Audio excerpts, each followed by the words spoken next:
तानाजीराव सावंत आमच्या पाठीमागं खंबीर उभा आहे, श्रीकांत शिंदे आमच्या मागं खंबीर उभा आहे आणि मुख्यमंत्री साहेब शिंदे सुद्धा आमचे, तर आमचं ह्या गावात कोणी आमचं उपटू शकत नाही.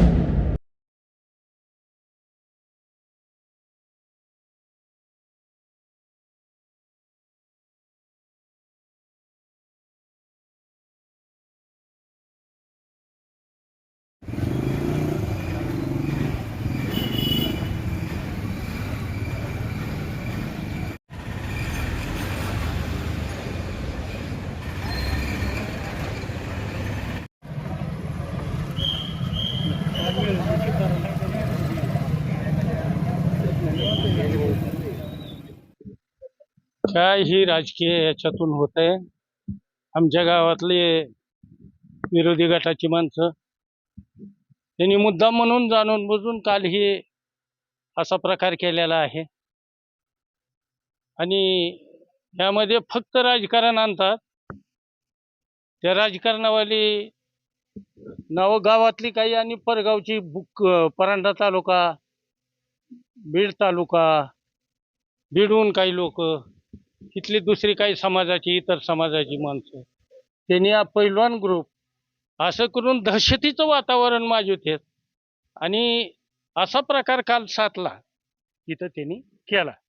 यामध्ये विक्की चव्हाण नंबर 1 गुंड, 2 नंबर अक्षय चव्हाण, ही पैलवान कंपनीचे संपर्क आहे ह्यांचा आणि ही लोक त्यांना साथ देणारे शुभम शिंदे, प्रशांत शिंदे साकत, अनिकेत उकरडे, ऋषिकेश जाधव, स्वप्नील कोकाटे पारगाव, निखिल काळे, गणेश जगदाळे परांडा, कृष्णा कदम माळी तेरखेडा आणि स्वप्नील पौळ, ही सगळी गुंडगिरी माणसं. आणि ही बोलत बोलत असं सांगतात दहशतीचं वातावरण आणि सांगतात तानाजीराव सावंत आमच्या पाठीमागं खंबीर उभा आहेत, श्रीकांत शिंदे आमच्या मागं खंबीर उभा आहेत आणि मुख्यमंत्री साहेब शिंदे सुद्धा आमचे, तर आमचं ह्या गावात कुणी आमचं उपटू शकत नाही. आम्ही म्हणताल तेच, कुणी राजकारण करायचं नाही, गप्प बसायचं, म्हणजे लोकशाहीला तडा देणारी माणसं आहेत.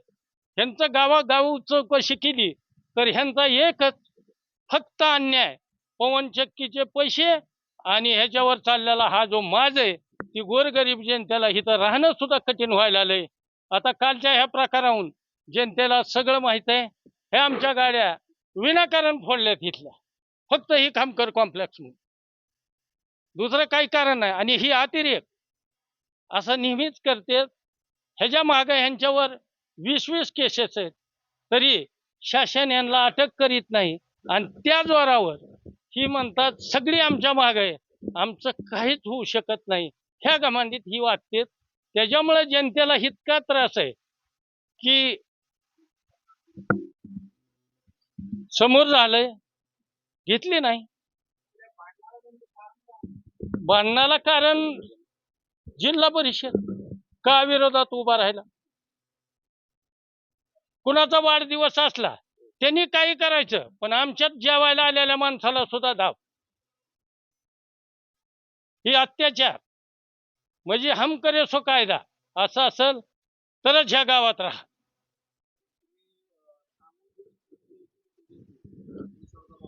हो, ह्यांना आमदार सावंत, श्रीकांतजी शिंदे आणि आपले मुख्यमंत्री साहेब ही काय म्हणतात तर असं की ही सगळी आमच्या मागे आहेत, आमचं काही वाकडं होऊ शकत नाही, आम्ही काही करू, लोकांची घरं उघडू, शितक्या टाकतो ह्यांची मजाल घे. नाही, रविवारी संध्याकाळी एका कार्यकर्त्याचा वाढदिवस होता. त्या वाढदिवसाच्या निमित्तानं त्यांची सगळी मित्र कंपनी मंगल कार्यालयामध्ये त्यांनी वाढदिवस साजरा केला आणि जेवणाचा कार्यक्रम आयोजित केलेला होता. ही घटना मला दुसऱ्या दिवशी सकाळी कळली की तिथं जेवाय येणाऱ्या कार्यकर्त्याला तू जेवाय कस काय गेला म्हणून दाब दिला. मग ही कुणी कुणाचा वाढदिवस किती मोठ्या प्रमाणात करतंय, आम्ही कुणी कुणाच्यात इंटरफेअर करीत नाही, परंतु इथं जर एखादा कार्यकर्ता आला तर त्याला जर तुम्ही दाब द्यायची भूमिका असेल तर आमच्यातल्या काय तरुणाचं बी रक्त खवळलं असेल ते आपण विचारायला जाऊ म्हणले त्याला. मग त्यांनी त्याला विचारायला गेले की बाबा तू का दाब दिला. मग विचारता विचारता बाचाबाची झाली असेल त्यांची. मग ती सांगून गेला तुला दाखवितो म्हणून. आणि पुन्हा त्यांनी ही सगळी कंपनी गोळा केली आणि मॉब जमवून हिथं आली. मॉब जमून त्या दिवशी संध्याकाळी भांडणं केली त्यांनी. आणि कालचा प्रकार तर असा होता की दिवसभरचा काल दिवसभर गाव शांत होतं. काही कारण नाही. ही आता कार्यकर्ते कुणाला भेटायला इकडे तिकडे चालले होते. गाड्यामध्ये चालले होते त्यांची, ती कुणाला बोलले नाहीत काय नाहीत. पण पारधी पिढीपाशी जाणून बुजून ह्यांच्या गाड्यावर दगडफेक केली. दगडफेक केल्यामुळे ही सगळी घाबरून वापस आले गाड्या. काही गाड्या पोलीस स्टेशनला घाबरून गेल्या, काही इथं आल्या. तर ही सगळे गावगुंड पूर्ण या ठिकाणी आले. गावचा इथला ट्रान्सफॉर्मर जे आहे ते ट्रान्सफॉर्मर बंद केला, जेणेकरून सीसीटीव्ही मध्ये कुणी आलं नाही पाहिजे. आणि त्या पद्धतीनं जवळपास 150 ते 200 लोकांच्या मॉबनं हे देऊन ह्या 7-8 गाड्याची तोडफोड केली. आज ही घटना रात्री 7-7:30च्या आसपास झालेली असेल. सगळं रात्री DYSPचं झालं, API सगळे येऊन गेलेत. आतापर्यंत ह्या घटनेचा कुठलाही गुन्हा दाखल झालेला नाही आणि ह्या घटनेतले कुठले अजून आरोपी अटक नाही. दबाव आता राजकीय सांगतात, मग आम्हाला तरी काय माहिती किती दबाव आहे ते, पण सांगतात त्यांचे सगळे वरद हसतात म्हणून. आमदार तानाजीराव सावंत साहेबांचं नाव घेते, श्रीकांत शिंदेचं घेते. आता ती काय किती मदत करतात आम्हाला काय माहित नाही, पण नावं तर त्यांची घेऊन करते तिथं गावात अशा पद्धतीने. गाव ह्या 20 वर्षापासून ह्या गावात सगळे गुन्ह्या गोविंदानं सगळ्या समाजाची लोक नांदतात. अशी घटना तेरखेड्यात ह्याच्या अगोदर कधीच घडलेली नाही. आणि ह्या 2 वर्षाच्या पिरियडमध्ये कमीत कमी 8 ते 10 कुणी फक्त त्यांना विचाराय काय गेलं एखाद्या कार्यकर्त्याला काय चुकला तर लगेच 5-50 जण जमतात आणि बदा धुडपित्यात. हीच आतापर्यंतची पद्धत. 8 ते 9 गुन्हे दाखल आहेत. कालची घटना घडायच्या पहिले एक दिवस अगोदर साधारण 11:30-12 वाजता परवा दिवशी संध्याकाळी रात्री एक घटना घडली. दोन्ही गट एकामेकाच्या आमने सामने आले. त्याचं बरंचसं CCTV फुटेज हे पोलिसांकडे आहे आणि पोलिसांकडे CCTV फुटेज असताना सुद्धा आम्हाला काल पोलीस स्टेशननं बोलवून घेतलं. येरमाळा पोलीस स्टेशनला संध्याकाळी 6 वाजता आम्हाला तिथं बोलवून घेतलं. आमच्या वतीनं आम्ही गुन्हा दाखल करायला गेलो. अक्षरशः आम्हाला 12 वाजेपर्यंत बसवून घेतलं. आमच्यातल्या काही लोकांना त्यांनी अटक केलं आणि आम्ही सांगितले हे लोक आहेत, हे त्यांच्या CCTV मध्ये दिसत आहेत लोक, त्यांची नावं त्यात ऍड झाली पाहिजेत, ती असली पाहिजेत. पण दुर्दैव असं आहे की कुठून तरी वरच्या वरदहस्त असल्यामुळे म्हणा किंवा कोणीतरी सांगत असल्यामुळे कोणातरी फोनमुळे म्हणा की ह्या लोकांची नावं ह्यातनं वगळण्याचा प्रयत्न पोलीस प्रशासन सुद्धा करतंय.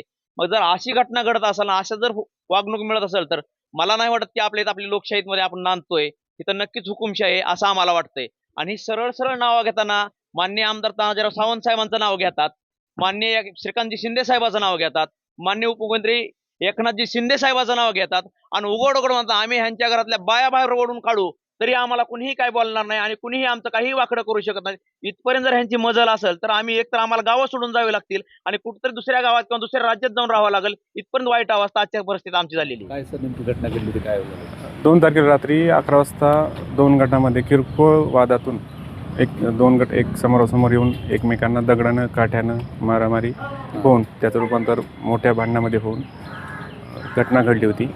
त्याच्यामध्ये आपण काल दिनांक 3/8/2026 रोजी गुन्हा दाखल करून 45 आरोपी वर आपण गुन्हा दाखल केलेला आहे आणि पुढील आपण काय कारवाई करत आहोत.